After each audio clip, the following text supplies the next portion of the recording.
Well, hello and welcome to the weekly podcast from the Huff-Hines Institute for Sports Medicine and Human Performance. I'm your host, Tim Lightfoot, and I'm so glad that you took the time to download us and that you're listening to us. We continue to be under the wonderful auspices of the pandemic. Many of us are working from home. As longtime listeners of the podcast know, our audio and our video quality of these podcasts probably are not what you've come to expect, but we ask that you bear with us. We're working to upgrade our capabilities from at home, like many places are. And so it's been a fun technical challenge from that aspect. We would remind you that if you are trying to stay active during the pandemic, that the guidelines that you see right down here, the link takes you to the American College of Sports Medicine guidelines for exercising during the pandemic. If you go to our website, huffhinesinstitute.org, you'll see on the front page, not only are the ACSM guidelines mentioned there, but also we have linked to the World Health Organization guidelines as well. Hopefully between those two things and the podcast that we can help you stay active during this time. We are fortunate today to have a return guest with us. This guest was with us back in 2014, in March of 2014, actually podcast number 141.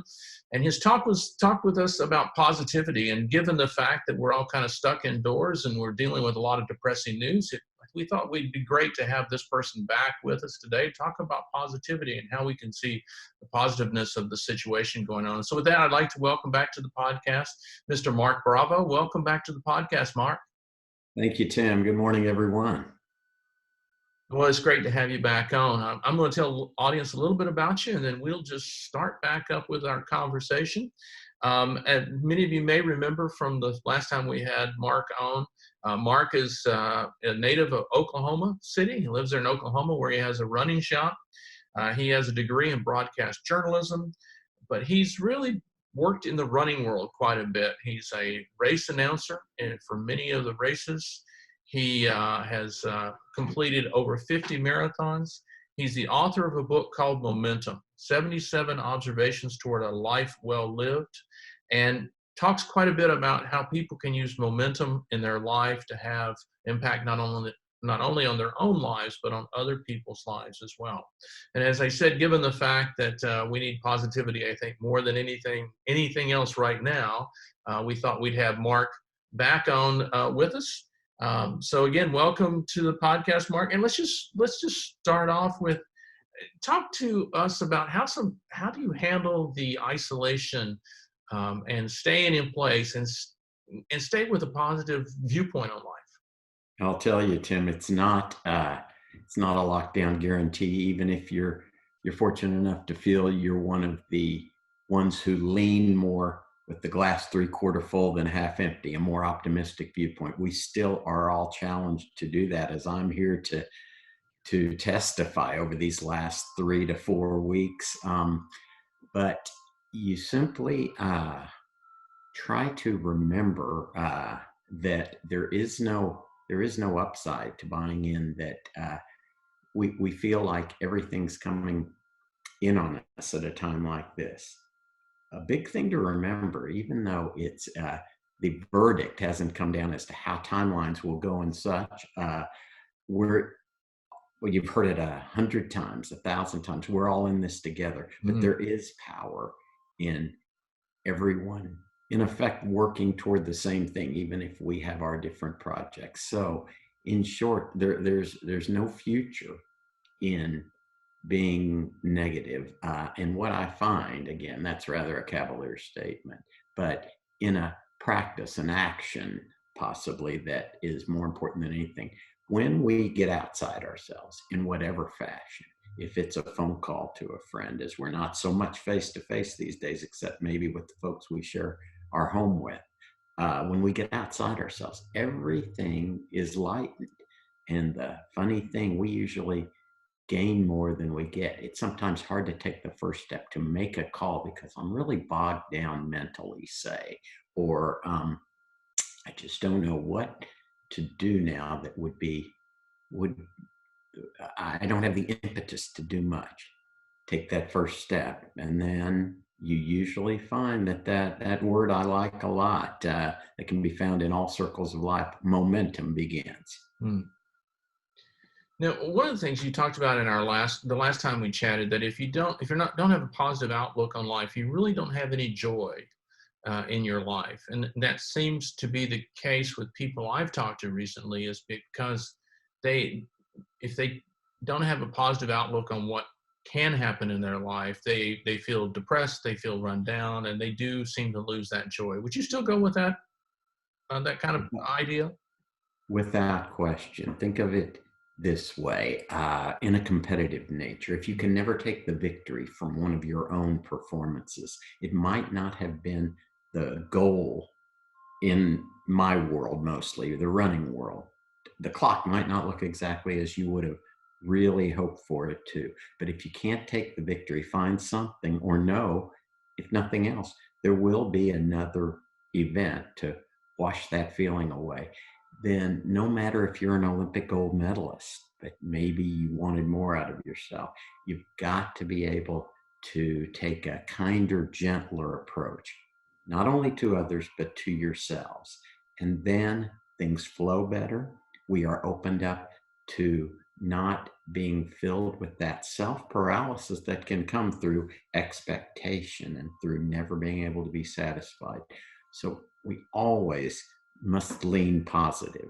And some might just think, especially if they haven't entered this world as much consciously, with an effort to be more positive, that's a Pollyannish approach. Well, I'll tell you what, my mother gave me the gift of optimism. She just showed me. She never told me, you got to be positive, you got to be upbeat. By far the greatest gift I've ever been given. I'd much rather be on this side and every now and then seem a little Pollyannish, because it's not. It's simply a personal choice. I really liked your last tip about reaching out and connecting with people. That is something I really haven't seen people talk about. But I think that's a great way to actually continue to feel like we're not in isolation. It seems like, given the fact that I've got to do now everything either on the computer or on the telephone, it's almost like I have more conversations with people than I did before all this started. Mm-hmm. It is the case that it's not always easy to do that, but the more we do it, the more it leads to, well, to finding, wow, that was a real upbeat moment. That was a real elevation moment for me. I thought I was maybe doing it for them, just to check in on them. Again, we tend to get more than we ever imagined when we take that step out there, and reaching people, because then becomes that sense of, again, togetherness. We all are fighting this. We can feel like we're very alone, even in a room with maybe your family. If your job has been put on hold, if you're uncertain about, if you own a business and you're thinking first and foremost, in a lot of instances, not as much about yourself, but how to keep these other folks a part of the team and engaged. We have gone through that ourselves. And we're the fortunate ones. I was telling my sister on the phone, we, those of us who are making our way, and whether challenged or not, are still moving forward. Our destination to some degree is in our own hands. Now, it's never completely, you might say, in our own hands, but you must keep some of that feeling that we are guiding our ship, and do the next, you've heard the quote probably, do what you can from where you are right now, or the next right thing. It might seem very infinitesimal, but it's all building toward what might be that big right thing coming up. Now, one of the things, talking about doing things that you can right now, one of the things we've talked quite a bit about is going ahead and exercising during this time. You're in the running world. As we said, you have a running shop there in Oklahoma City. As you mentioned, you're suffering, as most small businesses are doing right now. If people came to you and said, I feel unsafe exercising outside even, how would you encourage them to go ahead and go about exercising? Well, I've heard that more than a few times. It can be anything from floor exercises, because as long as you're breathing, you tend to be lifted. And it can be outside by yourself. If you literally are fearful of even going outside because we don't know all the backdrop of this disease, then maybe your garage, maybe you have a room that you just feel more comfortable in. Find a way to move, and it can be anything from body resistant workouts. You don't need equipment. Gyms, of course, by and large, are closed right now.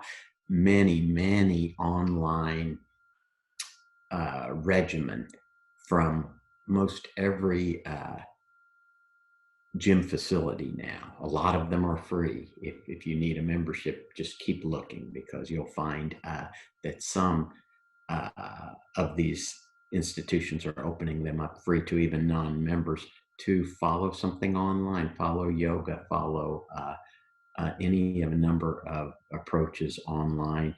Just do whatever. And if you're used to, say, running 45, 60 minutes, start. And you think, there's no way, I just did. My mind is not there to do 45 minutes. Aim for 15. You normally find you get your 45, but whether you do or not, 15 is a plus. So there are ways to do that. Many road races, many high profile, of course, road races and triathlons and events inside and outside the athletic world, of course, have been canceled. We are all taking hits, not only to our psyche or to our financial and employment status, but to our physical status. We must find options to keep going. They may not feel the same. They will help. So speaking of the options, what's happening in the road racing community right now? I mean, I've heard things about virtual road races that have been going on, where you tune in and you run on your treadmill, and you're tied into some central computer at that. And so talk to the audience a little bit about some of the things that are going on and how people are adapting.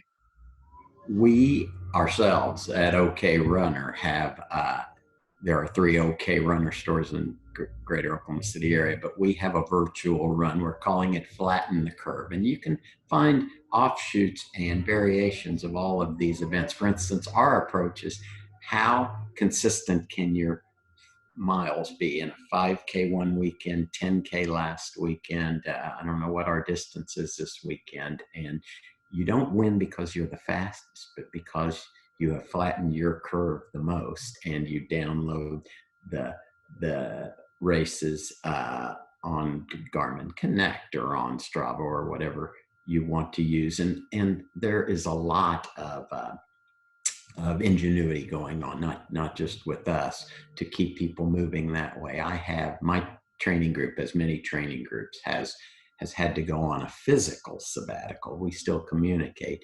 A few of them very safely will gather. I simply don't promote that we do much of that. And every now and then I go join them, and we keep our distance, and it's great to see the faces, but that's not something everyone can do or is comfortable with. That's okay.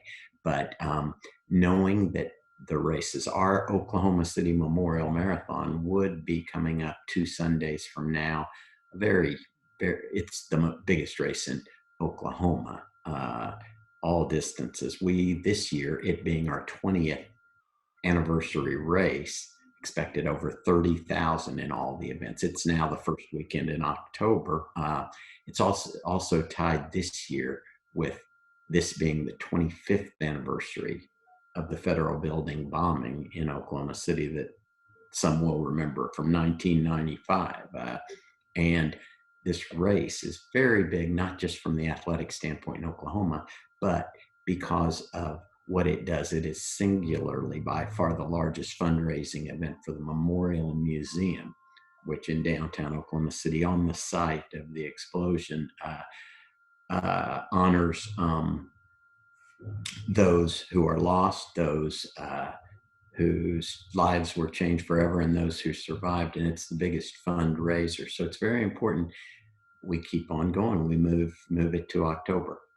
April 19th, this Thursday, will be Thursday. I believe it's this Thursday, would have been our literal 25th anniversary day, and there will be virtual services to honor those who experienced that tragedy that day. So we all, in whatever manner, are editing and doing what we can to keep moving forward. But in road racing circles, some are not being moved. They're being canceled for the year simply because, as we expect now, it will be a very packed up fall of road racing. And some just figure this isn't the time to enter the fray and try to be another in that group of so many. So it's challenging for them, but we keep going. That's part of the mantra of the athlete, of the runner, as you find a way. And we would encourage people that are listening or watching that if you want to be a part of a group, find out what's going on with your local running shops. Find out what's going on in your local community, because certainly there are a lot of places are doing these kind of virtual races. The nice thing about doing these virtual kinds of things, you can reach out. You can even be a part of Mark's group there in Oklahoma. Mark, so how do people pull up your shop and get involved in these virtual flatten the curve races? We are OK Runner, so it's myokrunner.com, and they would find what's going on there. And they could go to our Facebook page as well and see how the event has begun and where they can pick it up from here. And there are actually prizes. The first place winner in a few of the contests gets a free entry to the Memorial Marathon races. And it's just a way to keep people engaged, keep people juiced up, and more than anything, whether the physical or not, I think keep the connection with people. It's vital. Right. And, those connections are vital. And Mark, we want to thank you for coming back on today and talking to us again about and reminding us the importance of positivity. Our regular listeners know that this is a time we give our guest always a chance to give us a take-home message. So if there was anything that you wanted someone to remember from this podcast, what would that be? Might be one of my very favorite quotes. And I say this with the caveat of always thinking of safety and being careful, but the fear won't help you save what you have, but it might lose what you could become.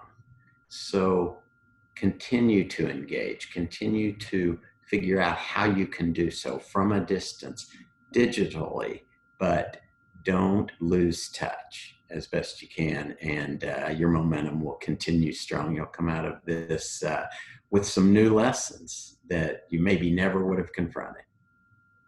Excellent take-home message. Mark, thank you again for being with us today. I know the audience appreciates it as well. Tim, thanks so much for letting me be a part. Continue to thrive, athletes. Thank you. And I want to thank all of you for taking the time to download and listen. We hope, again, that you're all staying safe. Again, we would remind you, if you need guidelines for how to exercise, again, you can hit the little bar, the link that's linked right down here at the bottom of the screen for the ACSM guidelines. Also, if you go to our homepage at huffheinzinstitute.org, you'll find the guidelines from the World Health Organization. As we say every week, we want you to be active and healthy. And nowadays, we want you to wash your hands, cough into your elbows, practice social distancing, and still be active so you can stay healthy. And so until the next time, we hope that you do stay active and healthy, and we will see you down the road.